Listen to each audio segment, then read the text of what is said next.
Olá, tudo bem?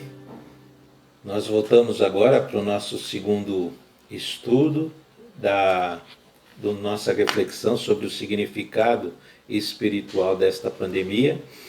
E no primeiro estudo nós vimos como Deus se manifesta em ira com os pecados da humanidade.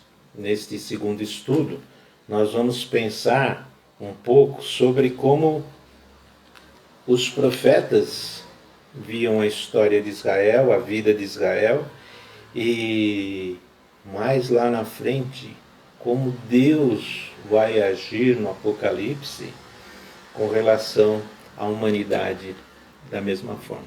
Ficou estabelecido no primeiro estudo, espero que você concorde comigo que uma peste, uma praga é manifestação da ira de Deus.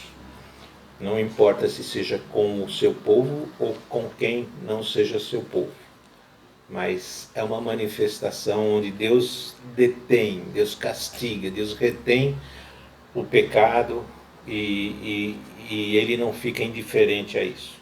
Agora, quando você olha os profetas do Antigo Testamento, uma coisa que é comum a todos eles é o seguinte: eles olhavam a nação de Israel e conferiam a vida da nação de Israel com a aliança. E conferiam esse estilo de vida com as cláusulas da aliança de Deus. E denunciava os desvios e alertava sobre esses desvios. Porque dentro da cláusula da aliança, como nós já vimos, lá contém punições, maldições, castigos, pragas, pestes entre elas. E nós olhamos e vemos os profetas dizendo: gente, isso aí não é brincadeira, nós estamos falhando aqui. E a ira de Deus vai se manifestar se nós não tivermos cuidado. E aí, as bênçãos da aliança, que eram a terra prometida, a fecundidade, tanto dos rebanhos como dos humanos, a longevidade de toda a nação, um bem-estar generalizado dentro da terra prometida, com a abundância de alimentos, com gado, com colheitas, enfim. Todas essas bênçãos, elas correm risco de guerra, de peste e de fome. Se você pegar essas três palavras, guerra, peste e fome, e você for nos profetas, parece que era um mantra, todos eles falavam essas coisas. Você vai lá em Jeremias, ele fala de guerra, peste, fome. Você vai em Zacarias, guerra, peste e fome. Você vai em Amós, você vai em Oséias, você vai em Miqueias, você vai em Zacarias. E a palavra é a mesma. Cuidado, gente. Porque estas são ameaças contidas na aliança que nós voluntariamente celebramos com o Senhor. E essas coisas vão acontecer se nós continuarmos com o estilo de vida em desobediência e em pecado.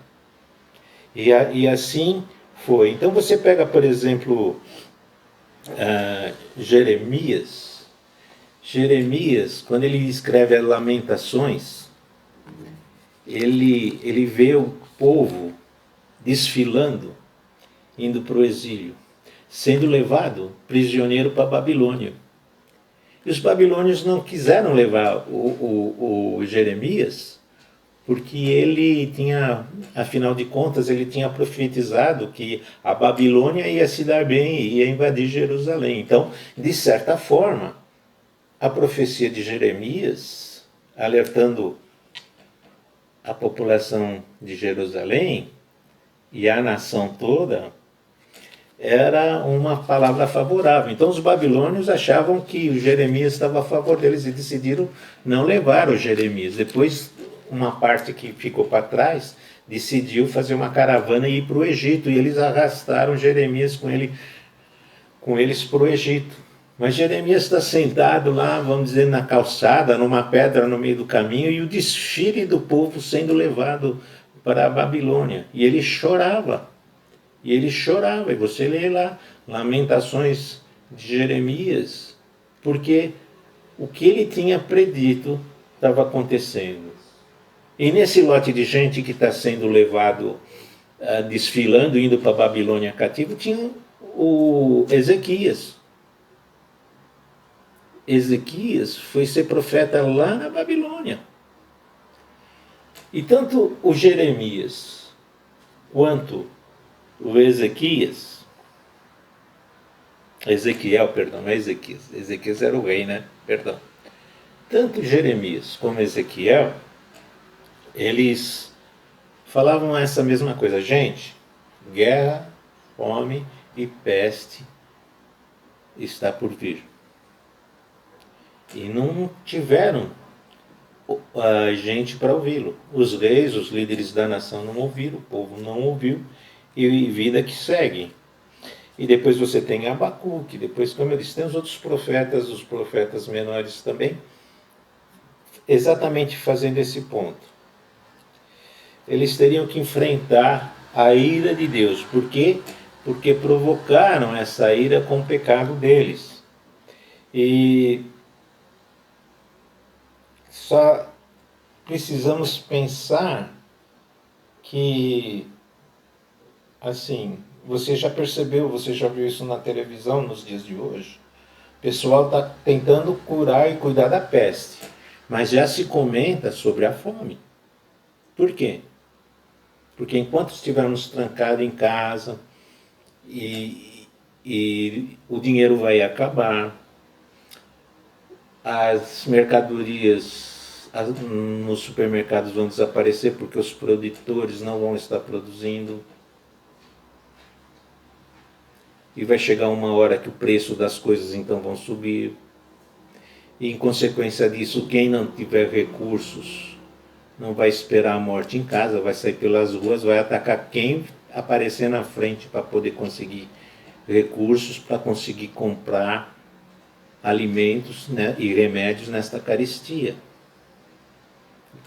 Não temos guerra, mas temos peste e fome. E pensando nisso, nós precisamos olhar que é um futuro difícil, né? Mas é uma previsão e nós precisamos estar cientes de que isso é uma realidade concreta nos próximos dias para nós, tá certo? E depois eu queria chamar a sua atenção lá para as predições apocalípticas, né? Jesus, no sermão apocalíptico dele, escatológico que se chama, né? O sermão escatológico de Jesus, ele diz literalmente, se você for lá em Lucas 21, versos 10 e 11, ele vai dizer assim: haverá grandes terremotos, fomes e pestes em vários lugares. Repetindo, Jesus disse, haverá grandes terremotos. Ele está falando dos fins dos tempos, né? Haverá grandes terremotos, fomes e pestes em vários lugares. Lucas 21, 10 e 11. E aí você vai lá no Apocalipse, e o Apocalipse meio que ele detalha esse resumo de Jesus. Então, se você for lá em Apocalipse capítulo 15, pega, se você tiver a sua palavra aí contigo, ele diz assim, deixa eu ver aqui, no capítulo 9, ele fala sobre as trombetas, né, de Deus, anunciando juízos, e ele diz assim para nós, no capítulo 9, no verso 18, quando ele está falando sobre a última das trombetas, ele fala assim: a cabeça dos cavalos, tarará, tarará, 1/3 da humanidade foi morto pelas pragas de fogo, fumaça e enxofre. 1/3 da humanidade foi morto pelas pragas. Nossa, quando a gente olha isso, nós percebemos que o futuro previsto aqui, na grande tribulação, nesse momento, ele é medonho, ele é terrível, né? E aí, se você pegar você pular esse capítulo 9, verso 18, ele vai detalhar essas pragas no capítulo 16. E aí, no 16 de Apocalipse, ele vai falando sobre as 7 últimas pragas, ele fala sobre feridas malignas e dolorosas, verso 2. Ele fala sobre o mar se transformando em sangue, verso 3. Depois ele fala de rios e fontes se transformando em sangue, versos 4 a 6. Depois ele fala do sol queimando os homens como que fogo, e os homens, apesar de tudo isso, não se arrependiam, verso 8 e 9. Ele fala sobre trevas e dores e suas feridas. Trevas, dores e suas feridas. Verso 10, verso 11. Verso 6 ele fala, aí ele começa a falar que vão se secar as águas do rio que fazia-se um entorno, um anel em torno da Babilônia, e vai secar. Porque por ali entraria os invasores que iriam destruir a Babilônia, tá certo? E depois ele fala ainda de um terremoto incomparável. Muita gente fala, não, essa é uma linguagem apocalíptica e é uma linguagem exagerada. Contudo,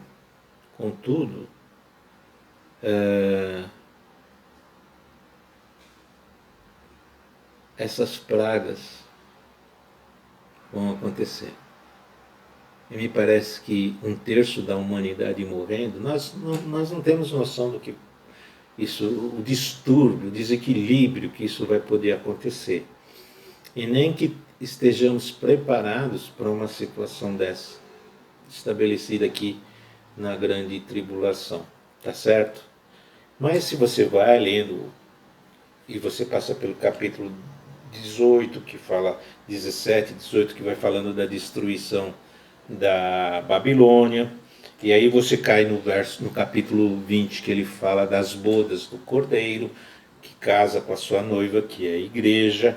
E aí a gente cai finalmente no capítulo 21, que ele fala que não haverá mais dor, morte, sofrimento, que estas coisas já passaram, elas pertencem a uma ordem que já está esgotada, que é a ordem que nós vivemos, que tem a grande tribulação lá no fim, mas que com a vinda do Cordeiro, o milênio, e depois na presença de Deus, novos céus e nova terra, essas coisas já vão ter passado. Esse tipo de sofrimento já não existe mais, não é?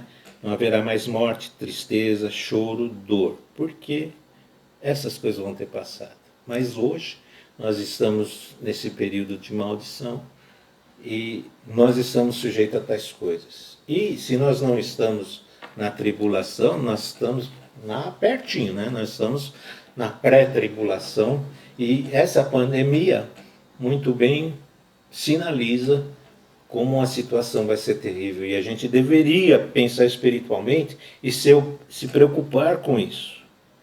Nós vivemos uma pequena amostra do que vai acontecer com a ira de Deus quando ela se mostrar definitivamente e de maneira total, de maneira plena.